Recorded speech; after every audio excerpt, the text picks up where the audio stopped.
बाबर आजम के खिलाफ बहुत बोल रहे हैं, रिजवान के खिलाफ बहुत बोल रहे हैं, शाहीन के खिलाफ बहुत बोल रहे हैं। बाबर आजम को हमने कभी अच्छा बोलते हुए नहीं सुना, बहुत ही कम अच्छा बोलता है।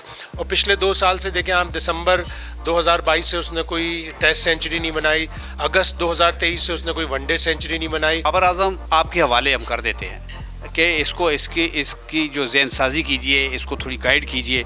तो क्या क्या ऐसे स्टेप हैं जो उसके साथ मिलकर आप उठाना चाहेंगे और उसको गाइड करेंगे? सबसे पहले तो मैं उसको कहता कि वो अपना लाइफ पार्टनर ढूंढे, शादी करे। राशिद लतीफ़ है, बहुत ही अच्छा है, लेकिन उसमें फ्लेक्सिबिलिटी नहीं है। 10 बातें आपकी कोई सुनेगा तो आपको 2 बातें किसी की भी माननी पड़ेंगी। 3 महीने रह गए अंडर 19 वर्ल्ड कप के, हमें यही नहीं पता कौन कोच होगा, कौन कप्तान होगा।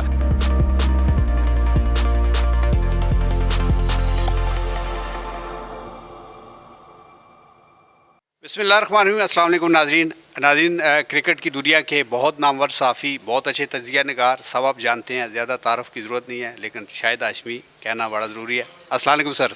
वालेकुम अस्सलाम। शाहिद हाशमी साहब, आप जब तजिया कर रहे होते हैं, आप जब तबसरा कर रहे होते हैं, आप जब रिपोर्ट कर रहे होते हैं, तो लोग बड़े शौक़ से देख रहे होते हैं और बड़े खुश होते हैं कि आपका बड़ा हमेशा बैलेंस तजिया या तबसरा होता है।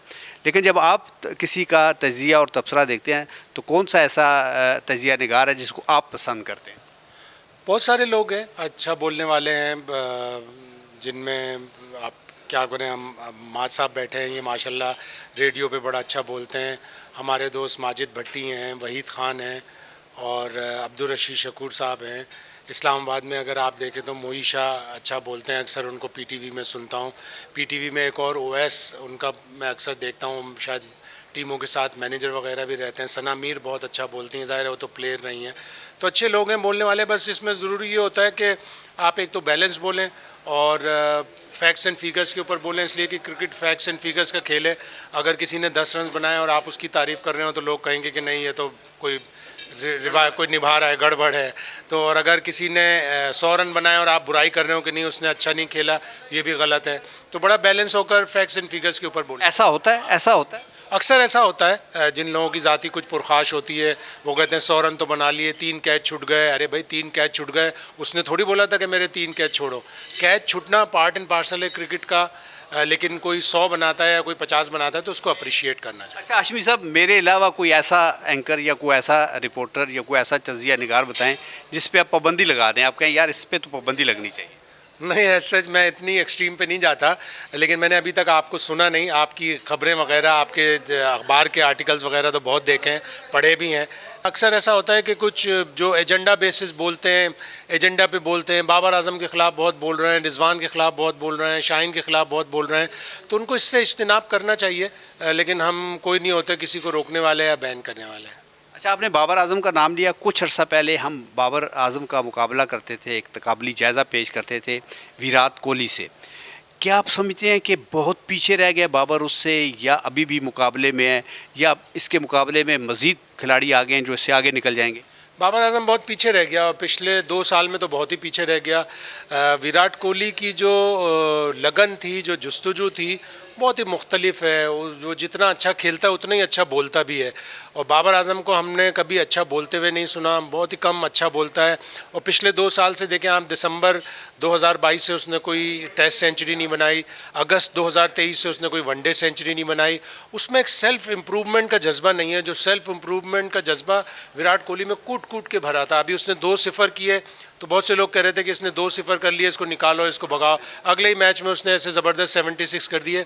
उसकी जो 51 सेंचुरियाँ हैं वनडे इंटरनेशनल में, उसमें 28 उसने चेस करते हुए बनाई हैं। उन 28 में से 24 दफ़ा इंडिया वनडे इंटरनेशनल जीता है। तो ये कैसे फैक्ट्स एंड फिगर्स हैं जो विराट कोहली को इस दौर में सब लोग कहते हैं कि वो वनडे इंटरनेशनल का बेहतरीन प्लेयर है। मैं भी मतलब मेरी राय कि वो ख़ास वैल्यू नहीं रखती। बड़े बड़े प्लेयर कहते हैं कि ओडीआई क्रिकेट का सबसे बेस्ट प्लेयर है और उसने साबित किया है। बाबर ने पिछले 2 साल से साबित नहीं किया। उसका ओडीआई एवरेज गिरा है, उसका टेस्ट एवरेज गिरा है और उसमें एक सेल्फ इम्प्रूवमेंट का जज्बा नज़र नहीं आता। जब किसी बड़े प्लेयर के ऊपर बुरा वक्त आता है तो वो और भी बड़े प्लेयर के पास जाता है, उससे पूछता है, समझता है। लेकिन मायूस कुन बात ये कि बाबर आजम में ये नज़र नहीं आया। अच्छा सर, ये बताइएगा, बाबर आजम आपके हवाले हम कर देते हैं कि इसकी जो ज़हन साजी कीजिए, इसको थोड़ी गाइड कीजिए। तो क्या क्या ऐसे स्टेप हैं जो उसके साथ मिलकर आप उठाना चाहेंगे और उसको गाइड करेंगे? सबसे पहले तो मैं उसको कहता कि वो अपना लाइफ पार्टनर ढूंढे, शादी करें, इसलिए कि जब आप लो ऑन कॉन्फिडेंस होते हैं तो आपके घर से आपको कॉन्फिडेंस मिलता है। ठीक है, उसके पेरेंट्स या अल्लाह मियाँ उन्हें ज़िंदगी दे, लेकिन एक लाइफ पार्टनर अलग ही चीज़ होता है। अब वो 31 साल का माशाल्लाह हो गया। जिस तरह आपने देखा कि 2017 में विराट कोहली ने अनुष्का शर्मा से शादी की, उसको थिक एंड थिन में हमेशा अनुष्का शर्मा ने साथ दिया। आप घर जाते हैं, आपको कॉन्फिडेंस मिलता है अपनी बीवी से। अनुष्का ने इसी तरह विराट कोहली को बिल्कुल चेंज कर दिया। और एक पीरियड विराट कोहली के ऊपर भी आया था जब उसने 1020 दिन तक कोई भी इंटरनेशनल सेंचुरी नहीं बनाई थी, तो उस दौर में भी अनुष्का ने उसका साथ दिया, उसको कॉन्फिडेंस दिया कि नहीं तुम अच्छे प्लेयर हो। तो पहले तो बाबर आजम ये कर ले, फिर जो उसको मेंटल प्रॉब्लम कुछ है, हमने पूरे वर्ल्ड कप में 2023 में देखा, वहाँ थे कि वो खुद आउट हो रहा था, उसको बॉलर आउट नहीं कर रहे थे, बड़े ऑर्डिनरी से बॉलर उसको आउट कर रहे थे। पूरी दुनिया उसके लिए कहती है कि वो स्पिनर पे हल्का है। 6 दफ़ा उसे प्रभज जयसूर्या ने आउट कर दिया, 5 दफ़ा महाराज और नेथन लायन ने आउट कर दिया। तो उसको चाहिए कि सेल्फ इम्प्रूवमेंट का जज्बा, तो उसको मैं ये कहता कि अपने अंदर सेल्फ इम्प्रूवमेंट का जज्बा डालो। तुम्हें जो मेंटल प्रॉब्लम तंग कर रही है उस मेंटल प्रॉब्लम को दूर करो और जाके प्रैक्टिस प्रैक्टिस प्रैक्टिस इतनी करो कि ये जो जितना भी कहत आया है रन्स का, ये ख़त्म हो जाए। तो शादी की बात आपने की है, ये गाइडलाइन दी है आपने या फंसाने की कोशिश की है? नहीं, ये गाइडलाइन है। मैं तो मजाकन कह रहा हूँ। नहीं नहीं, बिल्कुल आपको हक़ है। मैं तो अपने आप को तजर्बा रख के सामने कहता हूँ कि मैं जब भी लो ऑन कॉन्फिडेंस होता हूँ, मेरा कोई काम नहीं होता, मैं घर जाता हूँ तो मेरी बीवी मुझे कहती है कि नहीं आपका ये काम हो जाएगा, आप मेरिट पर हो, आप ईमानदार हो, आपके अंदर जज्बा है, आप इसको सक्सेसफुली कर लोगे। तो एक लाइफ पार्टनर अलग ही चीज़ आपकी ज़िंदगी में लेके आता है। तो बाबर आजम को अब जल्दी करनी चाहिए, देर नहीं करनी चाहिए। अच्छा हाशिमी साहब, जो हमारे पाकिस्तान में एक सिस्टम चल रहा है कि टीम हम सेलेक्ट करते हैं, दूसरे 2-3 अच्छे हमारे लेजेंड आते हैं, वो बिल्कुल उनको डिस्कार्ड कर देते हैं, या एक कप्तान बनाते हैं, वो बहुत अच्छा होता है या बुरा होता है, दूसरा आता है वो बिल्कुल कहता है इसको तो चेंज कर देना। इस सिस्टम को कैसे तब्दील करके एक ऐसा सिस्टम वज़ा किया जाए कि ये गलतियां ना हम करें, जिससे खिलाड़ियों के जहन में, जैसे मैं समझता हूँ कि शायद बाबर भी इसका शिकार हुआ होगा कि वो बेचारा थोड़ा सा अंदर से कंफ्यूज हो जाता है। तो इस हवाले से आपका तजर्बा क्या कहता है? देखिए, हमें अपना सिस्टम तो दुरुस्त करना पड़ेगा, हमें अपना डोमेस्टिक सिस्टम दुरुस्त करना पड़ेगा। हमें अपने क्रिकेट बोर्ड में जो आए दिन चेंज होती रहती हैं, जो बोर्ड का चेयरमैन आता है वो अपनी टीम लेके आता है, वो अपनी सिलेक्शन कमेटी लेके आता है, वो अपना कप्तान बना देता है। तो ये चेंज करना पड़ेगा। फिर उसके साथ हमें तसलसल रखना पड़ेगा अपने सिलेक्शन में। हमारे सिलेक्शन कमेटी एक सीरीज़ के लिए सेलेक्ट करती है, फिर अगली सीरीज़ में उनको पता ही नहीं होता कि हमने पिछली सीरीज़ में क्या सेलेक्ट किया था। बहुत से प्लेयर ऐसे होते हैं जो स्क्वाड का हिस्सा होते हैं, वो अगली सीरीज़ में स्क्वाड का हिस्सा नहीं होते। उन बेचारों का क्या कसूर है? तो अगर आप पड़ोस मुल्क में देखें, भारत में, तो उन्होंने अपना एक सिस्टम बनाया। पिछले 10 साल में उनकी क्रिकेट जितनी ऊपर गई है, हमारी क्रिकेट उतनी ही नीचे गई है। उनका एक सिस्टम है, वो अंडर 16, अंडर 19 से हर साल 150 प्लेयर सेलेक्ट करते हैं। फिर उन 150 प्लेयर को वो 6 बंचेस में बनाकर वो रीजनल एकेडमीज़ में भेजते हैं। वहाँ से वो 50 लड़के सेलेक्ट करते हैं। उन 50 लड़कों को वो 2 बैच में तकसीम करके नेशनल क्रिकेट एकेडमी में 6 माह ट्रेनिंग देते हैं। उनके पास नेशनलिज्म बहुत है, उनके पास उनके लेजेंड्स ने लेगेसी बहुत बनाई है, प्लेयर्स बहुत बनाए। राहुल द्रविड़ को देख लें, उसने पूरा उनका अंडर 19 का स्ट्रक्चर, पूरी उनकी NCA बना दी। उसकी जगह लक्ष्मण आया, उसने बना दी। अब इसको युवराज सिंह को देखें, उसने 3-4 प्लेयर अपने घर में रखे, अभिषेक शर्मा, शुभमन गिल, इनको बना दिया उसने क्रिकेटर। हमारे यहाँ अफसोस ये है कि हमारे जो लेजेंड्स हैं, हमारे जो पुराने प्लेयर हैं, उन्होंने आज तक कभी ऐसा तनकीद तो खुल के करते हैं, तनकीद खुलकर करते हैं, लेकिन जैसे ही बोर्ड में आते हैं तनकीद वन की सब भूल जाते हैं। अच्छा क्या आप ये समझते नहीं हैं कि जो हमारे चेयरमैन होते हैं उनको एक खुफिया थिंक टैंक बनाना चाहिए, स्पोर्टिव थिंक टैंक, जिसमें साफ़ी भी शामिल हो, जिसमें पुराने खिलाड़ी भी शामिल हों, या और भी कुछ ऐसे लोग हैं जो क्रिकेट खेले भी नहीं होते लेकिन क्रिकेट को बहुत समझते हैं? क्या ऐसी कोई तजवीज़ आप देंगे? होना चाहिए। एक जब आप सिस्टम बनाते हैं तो आप उसमें लोगों से फीडबैक लें, सुने सबकी, लेकिन करें अपनी। जब आपको एक लेकिन क्रिकेट की नॉलेज भी होनी चाहिए। अगर क्रिकेट की नॉलेज नहीं है तो फिर आप दूसरे लोगों पर रिलाई करते हैं। मोहसिन नकवी ने जिस तरह काम किया था, निगरान वज़ीर आला, जिस तरह वो इंटीरियर मिनिस्ट्री में काम करते हैं, उनको मोहसिन स्पीड कहते हैं। अगर उन्हें एक भी अच्छा एडवाइज़र मिल जाता, उनकी डिसीशन पावर बहुत ही अच्छी है, उनको बैकिंग बहुत ज़बरदस्त है, कोई उनको हिला नहीं सकता उनकी सीट से, लेकिन उन्हें एक भी अच्छा एडवाइज़र नहीं मिला। अगर मिल जाता तो वो क्रिकेट में बहुत तब्दीली। आशमी साहब कुछ सजेस्ट करें, कोई आपके जहन में अच्छा एडवाइज़र है तो सजेस्ट करें, 1-2 नाम लें आप। मैं नाम तो नहीं ले सकता, लेकिन हैं हमारे यहाँ अच्छे ऑनेस्ट क्रिकेटर्स हैं, लेकिन उनमें थोड़ी सी फ्लेक्सिबिलिटी की कमी हो जाती है। जैसे अब राशिद लतीफ़ है, बहुत ही अच्छा है, लेकिन उसमें फ्लेक्सिबिलिटी नहीं है। 10 बातें आपकी कोई सुनेगा तो आपको 2 बातें किसी की भी माननी पड़ेंगी। इसी तरह और भी बहुत से क्रिकेटर हैं जो अच्छाई कर सकते हैं, जो अच्छा लेके आ सकते हैं सिस्टम, लेकिन हमें अपना सिस्टम बदलना पड़ेगा। हमें सबसे पहले अपनी डोमेस्टिक क्रिकेट सही करनी पड़ेगी। हमें अंडर 19, अंडर 13, अंडर 15, अंडर 16 ये क्रिकेट जब हम सही करेंगे, जब हमारे पाथवे अच्छे होंगे, जब हमारी फीडर लाइन अच्छी होगी। करंट उसी लाइन में अच्छा आता है जहाँ की फीडर लाइन अच्छी हो। करंट ही नहीं होगा, फीडर लाइन ही अच्छी नहीं होगी तो करंट प्रोड्यूस नहीं होगा। अच्छा, हम PSL कराते हैं, लीग कराते हैं, और भी कई प्राइवेट लीग्स होती हैं, लेकिन हमारी अभी तक लीग इंडिया के मुकाबले की नहीं बन सकी। शायद पैसा ज़्यादा इन्वॉल्व है या वहाँ पे टैलेंट ज़्यादा है। इसको अब किस तरीके से सही करने या दुरुस्त, जैसे अभी एक कंट्रोवर्सी चल पड़ी है मुल्तान सुल्तान से, तो इसको किस तरीके से ठीक किया जा सकता है? देखिए, हमारी PSL 2016 में जिस तरह शुरू हुई थी, 2026 में भी उसी तरह होगी। वही 6 टीमें, अब शायद ये 2 टीमें इजाफा करने की सोच रहे हैं। हमारी PSL ने ग्रो नहीं किया, हमारी PSL ने बहुत सारे प्लेयर्स नहीं दिए। जो प्लेयर आते हैं हम फ़ौरन जल्दी जल्दी उनको इंटरनेशनल क्रिकेट में डाल देते हैं। हमारा क्रिकेट का सिस्टम अच्छा नहीं है, हमारी अंडर 19 का सिस्टम अच्छा नहीं है।